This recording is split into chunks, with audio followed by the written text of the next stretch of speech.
Fala aí, investidor e investidora, meu nome é Gabriel, sou analista CNPI especializado em ações e nesse vídeo aqui de hoje a gente vai falar sobre a Sanepar, que já tem na verdade um bom tempinho aí, que sempre negocia com múltiplos de preço muito baixos, mas em nenhum momento ela consegue destravar, consegue ter aquela valorização que todo investidor dessa estatal ali almeja e espera da companhia. Então, por causa disso, a gente vai entender agora nesse vídeo quais são os desafios que a empresa enfrentou, será que realmente ela está tendo algum plano de ação em cima disso e será se ela vai conseguir realmente sobreviver e até mesmo prosperar daqui para frente. Então, a gente vai analisar todos os lados da empresa para entender o que está acontecendo com essa empresa aí realmente muito famosa na Bolsa de Valores. Antes disso, eu vou te pedir em troca um like nesse vídeo, uma inscrição no canal, porque é assim que você ajuda o YouTube a reconhecer que esse meu conteúdo tem sido relevante e aí, consequentemente, poder espalhar essa mensagem para mais investidores. Então, estou contando muito com a sua ajuda. O primeiro fator que a gente pode elencar aqui é o fator da governança corporativa. Não é segredo para ninguém que a empresa é uma estatal, então toda estatal sempre negocia com múltiplos mais baixos comparado com a média do mercado, mas o que a gente vê na verdade é que algumas canetadas que a Sanepar levou foi realmente muito prejudicial. O primeiro, talvez o mais reconhecido desses últimos problemas da governança, foi o seu fator de reajuste dos seus contratos. A gente sabe que os seus contratos são reajustados periodicamente e uma dessas vezes ia ser reajustado a 10%, ou seja, um baita ali reajuste que aumentaria bastante o seu faturamento. Mas o próprio controle, o próprio estado do Paraná voltou atrás e o reajuste que ia ser de 10% caiu para 5%. Qualquer canetada, obviamente, o mercado já bate muito justificado. Só que, na verdade, mais do que isso, porque no final de 2021, a gente viu mais uma canetada. O governador do estado do Paraná ampliou um programa solidário, chamado Água Solidária, em que faz o beneficiamento de milhares de famílias no estado do Paraná. Porque a partir disso, essas famílias conseguem consumir água e, obviamente, também utilizar ali do sistema de coleta e tratamento de esgoto a um preço muito mais barato, pagando realmente uma taxa mínima. Só que o que aconteceu a partir desse programa de água solidária é que expandiu o número de famílias atendidas. Então, consequentemente, isso tira ainda mais dinheiro do caixa da empresa.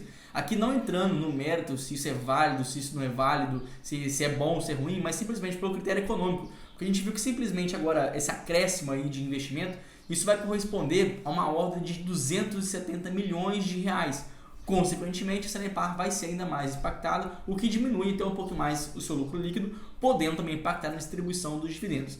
E junto a isso, a gente também viu recentemente uma operação dutos, que foi ali, a Sanepar foi uma das culpadas, ela teve que pagar mais de 6,5 milhões, ela teve que assumir isso em perdas vindo de corrupção de seus ex-colaboradores, e ainda assim teve que provisionar mais 2 milhões para possíveis novas perdas relacionadas a esse processo. O valor em si, pensando em uma empresa que move bilhões de reais, pode até parecer pouco, 8 milhões e meio é algo que a Sanepar conseguiria recuperar facilmente. Mas na verdade o problema não é esse, o problema não é simplesmente o fator monetário, financeiro. O que a gente vê que se aconteceu alguma corrupção no passado é que os processos internos da empresa não estão bem estabelecidos. Então isso talvez pode tornar proporções maiores se mais processos vierem acontecer. Então aqui é muito mais um fator psicológico de segurança, de você realmente saber onde está investindo, que é um fator monetário. Então, consequentemente, juntou aqui governança corporativa com problemas de corrupção e isso com certeza impacta bastante na cotação da companhia. Em terceiro ponto, um risco também muito conhecido, tenho certeza que a maioria já ouviu falar, que é o chamado risco hídrico. A gente sabe que o Paraná sofreu bastante com isso, foi uma das piores secas nos últimos 90 anos, e já tem 2 anos que o estado do Paraná estava convivendo com rodízio de água. Então você imagina, a Sanepar vai ganhar dinheiro justamente quando trata mais água, mais esgoto e fornece água para a sua população. Se agora está tendo um menor consumo, porque está entregando menos água ali às famílias, às indústrias, às empresas, consequentemente a empresa tem um volume de água menor a ser tratada e isso impacta no seu faturamento, impacta no seu lucro líquido. Então a gente viu que isso aconteceu no passado, mas pelo menos aqui nesse ponto a gente pode perceber uma melhora significativa. Porque já em janeiro o número de a capacidade dos reservatórios, grande parte deles já tinha superado 80%. Então aqui a gente pode perceber que esse problema já foi afastado. Óbvio que ainda vai ter um custo marginal para a empresa nesse último trimestre, mas ainda assim a gente pode esperar uma recuperação bem tranquila para o ano de 2022. Então esse problema existiu, foi forte, mas já deve ser superado logo em breve. E na verdade, junto a esse problema do risco hídrico, a gente também viu a Covid, que mais uma vez a gente pode ver que é um problema que aconteceu forte, impactou junto com essa crise hídrica, mas que também logo já não deve impactar tanto os resultados da empresa. Eu digo isso porque quando você tem o Covid, muitas empresas tiveram que fechar as portas, as famílias que ali com menor com menor dinheiro, né, muitas das vezes desempregado, tiveram que consumir menos, cortar despesas. Então tudo isso também acaba impactando no consumo de água. Você imagina as empresas de porta fechada, aquelas empresas que são intensivas em água, né? Então, consequentemente, também impacta os resultados da Sanepar. Mas, muito além disso, a gente vê que hoje 90% das ligações da Sanepar acontecem para residências, para domicílios. E isso, durante um bom tempo, teve que ter aquela postergação de contas, teve que ter a suspensão de cortes. Então, quem estava no inadimplente não poderia ter seu corte ali, de água por parte da Sanepar. Então, tudo isso acaba impactando bastante nos seus resultados.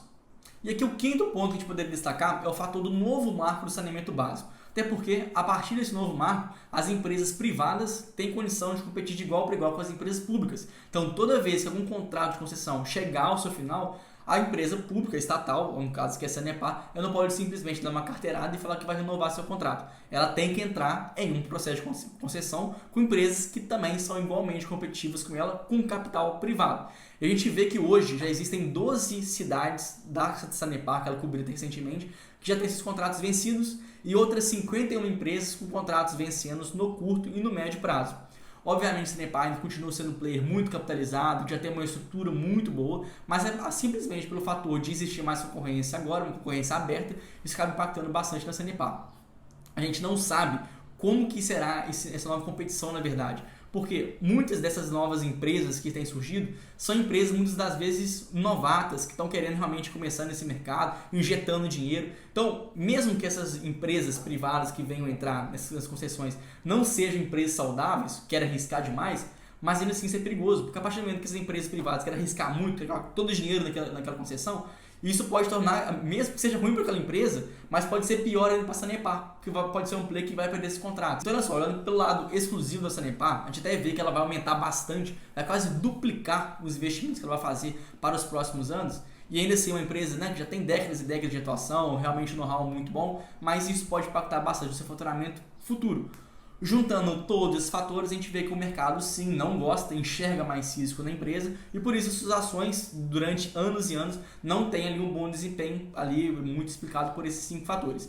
Agora, não é porque a gente citou aqui esses 5 principais problemas que a empresa apresentou nos últimos anos que ela se tornou uma empresa ruim. Todas as empresas na bolsa têm problemas em maior ou menor grau. E na verdade, a Sanepar ainda continua sendo uma empresa extremamente saudável. Tanto operacionalmente, a gente vê que a empresa tem um ROI bem interessante, tem uma margem líquida ao redor de 20%, um ROI na casa de 12%, 15%, um endividamento controlado, ou seja, a empresa não perdeu os fundamentos, ela enfrentou riscos, vai continuar enfrentando algum deles, mas ainda assim é uma empresa que continua extremamente atrativa pelo lado operacional e também com múltiplos ainda baixos. Não acho que a empresa vai ser aquele case de grande crescimento, de destravar um valor gigantesco, mas ainda assim ela se apresenta bem saudável em relação à média do setor. Por isso, ainda assim, considero a Sanepar um ótimo case de investimento, mesmo esse aqui não sendo uma recomendação de compra ou de venda. Se você quiser ter acesso ao relatório completo que eu elaborei sobre a Sanepar, é só clicar no link, né, aqui do Simpla Club, que está na descrição desse vídeo, na verdade, que você vai encontrar esse relatório completíssimo. Então, eu agradeço muito a sua atenção e espero você lá no próximo vídeo. Valeu!